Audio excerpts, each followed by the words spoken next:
ನಮಸ್ಕಾರ ಸ್ನೇಹಿತರೆ, ಅನ್ನಭಾಗ್ಯ ಯೋಜನೆ ಇನ್ನು ಮುಂದೆ 5 ವಸ್ತುಗಳು ಸಿಗ್ತಾ ಇದೆ. ಹೌದು, ಈಗಾಗಲೇ ನಿಮಗೆ ಹೋದ 2025ರಲ್ಲಿ ನವೆಂಬರ್ ತಿಂಗಳಲ್ಲಿನೇ ನಿಮಗೆ 5 ವಸ್ತುಗಳು ಸಿಗಬೇಕಾಗಿತ್ತು.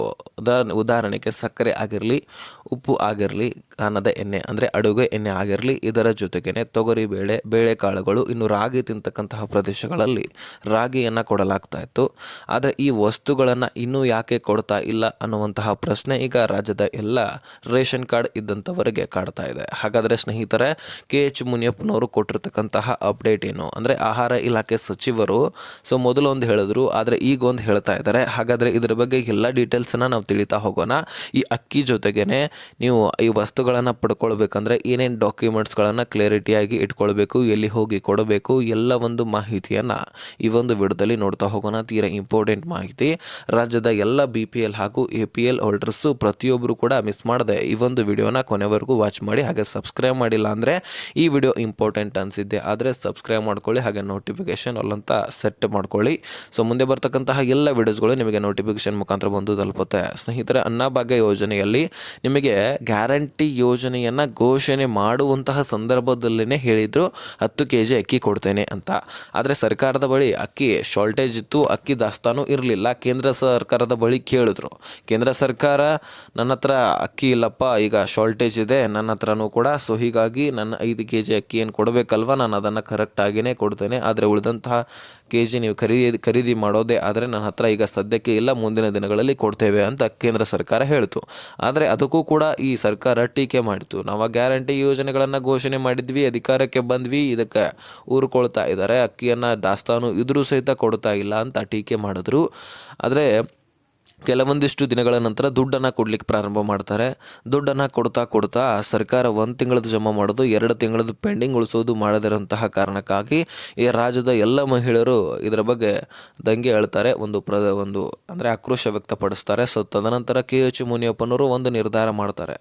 ಈ ಅಕ್ಕಿಯ ಜೊತೆಗೇ ನಾವು ದುಡ್ಡು ಕೊಡೋದರ ಬದಲಾಗಿ ಒಂದು ಕಿಟ್ ಮುಖಾಂತರ ಈ ವಸ್ತುಗಳನ್ನು ಕೊಡೋಣ ಅಥವಾ ದುಡ್ಡನ್ನು ಕೊಡೋಣ ಅಂತ ಚಿಂತನೆ ಮಾಡಿದಾಗ ಈ ಅಕ್ಕಿಯ ಬದಲಾಗಿ ದುಡ್ಡು ಕೊಡ್ತಾ ಹೋದರು. ಅದಾದ ಮೇಲೆ ಈ ಅಕ್ಕಿಯನ್ನು ಕೊಡಲಿಕ್ಕೆ ಕೇಂದ್ರ ಸರ್ಕಾರದ ಬಳಿ ಮತ್ತೊಂದು ಸಾರಿ ದಾಸ್ತಾನು ಇದೆಯಾ ಕೇಳಿದಾಗ ದಾಸ್ತಾನು ಆ ಸಂದರ್ಭದಲ್ಲಿ ಇತ್ತು.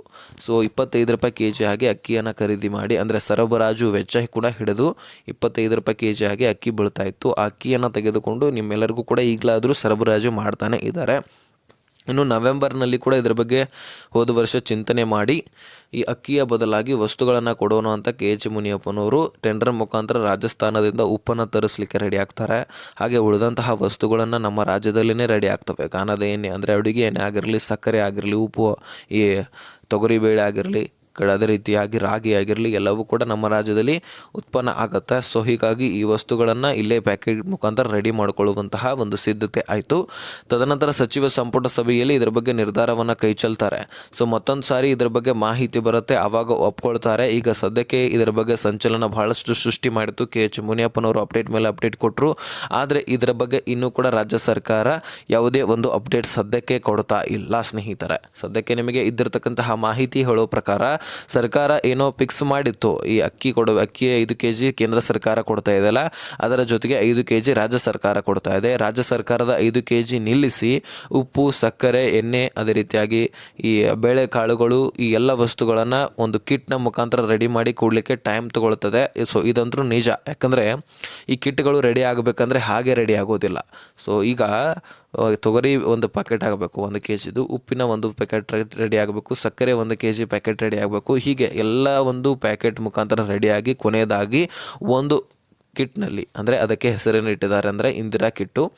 ಆ ಇಂದಿರಾ ಕಿಟ್ನಲ್ಲಿ ಈ ಎಲ್ಲ ಪ್ಯಾಕೆಟ್ಗಳು ರೆಡಿ ಆಗಬೇಕಲ್ವಾ, ಅದರಲ್ಲಿ ಸೇರಿಸಿ ಅದನ್ನು ಸಿಲಾಯಿ ಮಾಡಿ ನಿಮ್ಮೆಲ್ಲರಿಗೂ ಕೂಡ ವಿತರಣೆ ಮಾಡಬೇಕಂದ್ರೆ ರಾಜ್ಯದ ಪ್ರತಿಯೊಂದು ಜಿಲ್ಲೆ, ತಾಲೂಕು, ಪ್ರತಿಯೊಂದು ಹಳ್ಳಿ, ಗ್ರಾಮ ಅಲ್ಲದೆ ಪ್ರತಿಯೊಂದು ಮೂಲೆಗಳಲ್ಲಿರ್ತಕ್ಕಂತಹ ಎಲ್ಲ ನ್ಯಾಯಬೆಲೆ ಅಂಗಡಿಗಳಿಗೆ ಈ ಕಿಟ್ಗಳು ಸರಬರಾಜು ಆಗಬೇಕು, ರೆಡಿ ಆಗಬೇಕು ಅಂತ ಅಂದರೆ ಸುಮಾರು 2 ತಿಂಗಳು ಅವಶ್ಯಕತೆ ಇದ್ದೇ ಇದೆ. ಇದು ಪ್ರತಿ ತಿಂಗಳು ಕೂಡ ಸೈಕಲ್ ಥರ ವರ್ಕ್ ಆಗ್ತಾ ಇರಬೇಕು. ಅಂದರೆ ಪ್ರತಿ ತಿಂಗಳು ಕೂಡ ಕಿಟ್ ವಿತರಣೆ ಆಗ್ತಾನೆ ಇರಬೇಕು. ಇದು ದುಡ್ಡು ಕೊಡೋಕ್ಕಿಂತ ಅಥವಾ ಅಕ್ಕಿ ಕೊಡೋಕ್ಕಿಂತ ಹೆಚ್ಚಿನ ದುಬಾರಿ ಇಲ್ಲಿ ಕಂಡು ಬರ್ತಾ ಇದೆ. ಸೊ ಹೀಗಾಗಿ ಸರ್ಕಾರ ಇದರ ಬಗ್ಗೆ ಹೇಳೋದೇ ಬಿಟ್ಟುಬಿಟ್ಟಿದೆ. ಈಗ ಮತ್ತೆ ಅಕ್ಕಿಯನ್ನು ಕೊಡಲಿಕ್ಕೆ ಪ್ರಾರಂಭ ಮಾಡಿದೆ. ಸೊ ಈ ಕಿಟ್ಗಳ ವಿತರಣೆ ಏನಾದರೂ ಕೊಟ್ಟಿದ್ದೆ ಆದರೆ ಸದ್ಯಕ್ಕೆ ಕಿಟ್ಗಳ ವಿತರಣೆಯಲ್ಲಿ ಸರ್ಕಾರಕ್ಕೆ ಏನಾಗುತ್ತೆ, ಮತ್ತಷ್ಟು ದುಡ್ಡಿನ ಹೊರೆ ಬೀಳುತ್ತೆ. ಕೊಟ್ಟರೆ ಮಹಿಳೆಯರಿಗೆ ಬೆಟರು, ಕುಟುಂಬಸ್ಥರಿಗೆ ಬೆಟರು. ಯಾಕಂದರೆ ಇಲ್ಲಿ ಬರೀ ಗೃಹಲಕ್ಷ್ಮಿ ಅಕ್ಕಿ ಏನಾಗ್ತಾ ಇತ್ತು, ಅಳೆದು ಕೊಟ್ಟು ಬಿಡ್ತಾ ಇದ್ರು. ಆದರೆ ಗೃಹಲಕ್ಷ್ಮಿ ದುಡ್ಡು ಏನು ಕೊಡ್ತಾಯಿದ್ರು, ನಿಮಗೆ ಡೈರೆಕ್ಟಾಗಿ ಅಕೌಂಟ್ಗೆ ಜಮಾ ಮಾಡ್ತಾಯಿದ್ರು. ಆದರೆ ಕಿಟ್ಗಳ ವಿತರಣೆ ಹೇಗಾಗತ್ತೆ ಅಂದರೆ, ಈಗ ಒಂದು ರೇಷನ್ ಕಾರ್ಡ್ನಲ್ಲಿ 5 ಜನ ಇದ್ದರೆ 5 ಜನರಿಗೆ ಕಿಟ್ ರೆಡಿ ಆಗಬೇಕು. ಒಂದು ರೇಷನ್ ಕಾರ್ಡ್ನಲ್ಲಿ 7 ಜನ ಇದ್ದರೆ 7 ಜನರಿಗೆ ಕಿಟ್ ರೆಡಿ ಆಗಬೇಕು. ಗೃಹಲಕ್ಷ್ಮಿ ಥರ ಒಂದೇ ಒಂದು ರೇಷನ್ ಕಾರ್ಡ್ಗೆ ಒಬ್ಬರಿಗೆ ದುಡ್ಡು ಹಾಕಿದ್ರೆ ನಡೀತಾ ಇತ್ತು. ಆದರೆ ಈಗ ಹಾಗಲ್ಲ, ಇದನ್ನು ಎಲ್ಲರಿಗೂ ಕೂಡ ರೆಡಿ ಮಾಡಿ ಎಲ್ಲರಿಗೂ ಕೂಡ ಸರಬರಾಜು ಮಾಡಲಿಕ್ಕೆ ಟೈಮ್ ತಗೊಳುತ್ತೆ. ಸೊ ಹಾಗೆ ಇದಕ್ಕೆ ಸಾಕಷ್ಟು ಕೆಲಸ ಕಾರ್ಮಿಕರು ಬೇಕು. ಇದು ಪ್ರತಿ ತಿಂಗಳು ಕೂಡ ಕೊಡ್ತಾ ಇರಬೇಕಂದ್ರೆ ಪ್ರತಿ ತಿಂಗಳು ಕೂಡ ಇಂತಿಷ್ಟು ಕೋಟ್ಯಾಂತರ ಕಿಟ್ಗಳು ರೆಡಿ ಆಗಬೇಕು. ಹೀಗಾಗಿ ಆದಷ್ಟು ಸರ್ಕಾರಕ್ಕೆ ಇದರಿಂದ ಲಾಸೇ. ಇದನ್ನು ಕೊಡೋದು ಬೇಡವೋ ಇನ್ನೂ ಕೂಡ ಚಿಂತನೆ ಮಾಡ್ತಾ ಇದ್ದಾರೆ.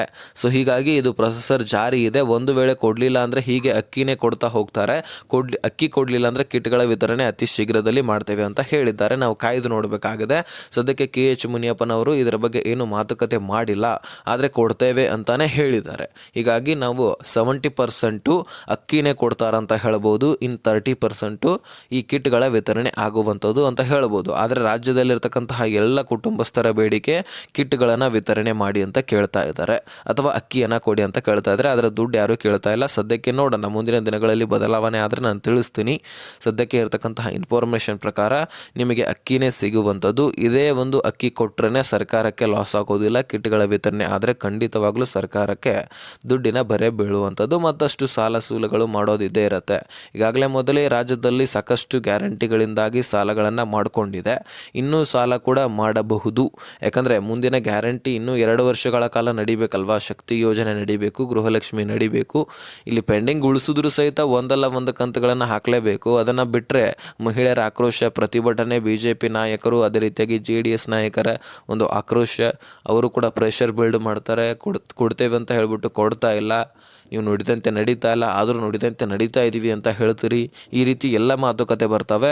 ಸೊ ಮಹಿಳೆಯರೇನಾದರೂ ರೋಡಿಗಿಳಿದ್ರೆ ಅಂದರೆ ಪ್ರತಿಭಟನೆ ಮಾಡ್ತಾ ಹೋದರೆ ಮುಗಿದೋಯ್ತು. ಯಾಕಂದರೆ ರಾಜ್ಯದಲ್ಲಿ ಮೊದಲೇ ಬೆಲೆಗಳ ಏರಿಕೆ ಆಗಿದೆ. ಅಂದರೆ ಗ್ಯಾರಂಟಿ ಯೋಜನೆಗಳಿಂದನೇ ಕಾರಣ ಇಲ್ಲ, ಹೌದಲ್ವಾ. ಸೊ ಈಗ ಸರ್ಕಾರ ಸಾಲ ಮಾಡ್ತಂದರೆ ಸಾಲ ಮುಟ್ಟಿಸ್ಲಿಕ್ಕೆ ಎಲ್ಲಿಂದ ಇನ್ಕಮ್ ಬರುತ್ತೆ?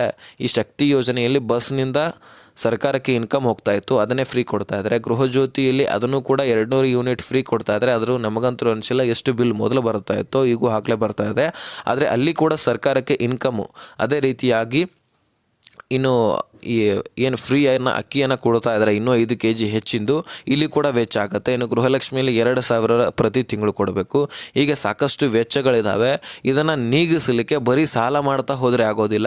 ಬೆಲೆಗಳ ಏರಿಕೆಯಿಂದಾಗಿ ನಮ್ಮಿಂದಾನೇ ದುಡ್ಡನ್ನು ತೆಗೆದುಕೊಳ್ತಾರೆ ಸರ್ಕಾರದವರು. ಈಗ ಉದಾಹರಣೆಗೆ ದಿನನಿತ್ಯ ನಮಗೆ ಯೂಸ್ ಆಗೋದೇನು, ಪೆಟ್ರೋಲ್, ಡೀಸೆಲು, ಗಾಣದ ಎಣ್ಣೆ, ಅದೇ ರೀತಿಯಾಗಿ ದಿನಸಿ ಸಾಮಗ್ರಿಗಳು, ಇನ್ನು ವಿಧಾನಸೌಧಗಳಲ್ಲಿ ಕಾಗದ ಪತ್ರಗಳ ಬೆಲೆಗಳು ಏರಿಕೆ, ಇನ್ನು ಟಿಕೆಟ್ ದರ ಪುರುಷರಿಗೆ ಏರಿಕೆ ಬಸ್ಗಳಲ್ಲಿ. ಹೀಗೆ ಮೆಟ್ರೋನಲ್ಲಿ ನೋಡ್ಬೋದು ನೀವು, ಪುರುಷ ಮಹಿಳೆಯರಲ್ಲದೆ ಸಣ್ಣ ಮಕ್ಕಳು ಅಥವಾ ಹಿರಿಯರು, ವೃದ್ಧರು ಅಲ್ಲದೆ ಎಲ್ಲರಿಗೂ ಕೂಡ ಬೆಲೆ ಏರಿಕೆ ಆಗಿದೆ. ಸೊ ಹೀಗಾಗಿ ನಮ್ಮ ಒಂದು ದುಡ್ಡನ್ನು ತೆಗೆದುಕೊಂಡು ನಮಗೆ ಕೊಡುವಂಥದ್ದು. ಇದರ ಬಗ್ಗೆ ಸಾಕಷ್ಟು ಜನ ಕಮೆಂಟ್ಗಳನ್ನು ಕೂಡ ಮಾಡಿದ್ರಿ. ನಮಗೂ ಅನಿಸಿರೋದಾದೆ, ಸಾಮಾನ್ಯ ಪ್ರಜೆಗಳಿಗೂ ಕೂಡ ಇದರ ಬಗ್ಗೆ ಗೊತ್ತಾಗ್ಬಿಡುತ್ತೆ. ಯಾಕಂದರೆ ಬೆಲೆ ಏರಿಕೆ ಆಗ್ತಾ ಇದೆ. ಬೆಲೆ ಏರಿಕೆಯಿಂದಾಗಿ ನಮ್ಮಿಂದ ದುಡ್ಡು ನಮಗೆ ಕೊಡ್ತಾ ಇದ್ದಾರೆ. ಇಷ್ಟಂತೂ ಗೊತ್ತಾಗೇ ಆಗುತ್ತೆ, ಹೌದಲ್ವಾ. ಸೊ ಸದ್ಯಕ್ಕೆ ಇದ್ರ ಬಗ್ಗೆ ಇನ್ಫಾರ್ಮೇಷನ್ ನಾನು ತಿಳಿಸಿದ್ದೀನಿ. ನಿಮಗೇನು ಅನ್ನಿಸ್ತು ಅನ್ನುವಂಥದ್ದನ್ನು ಕಮೆಂಟ್ ಮಾಡಿ ತಿಳಿಸಿ. ಇನ್ನೇನೇ ಕ್ವಶನ್ಸ್ ಇದ್ದರೂ ಡಿಸ್ಕ್ರಿಪ್ಷನಲ್ಲಿ ಇನ್ಸ್ಟಾಗ್ರಾಮ್ ಲಿಂಕ್ ಇರುತ್ತೆ, ಅಲ್ಲಿಂದ ಮೆಸೇಜ್ ಮಾಡಿ, ಖಂಡಿತವಾಗ್ಲೂ ರಿಪ್ಲೈ ಕೊಡ್ತೀನಿ.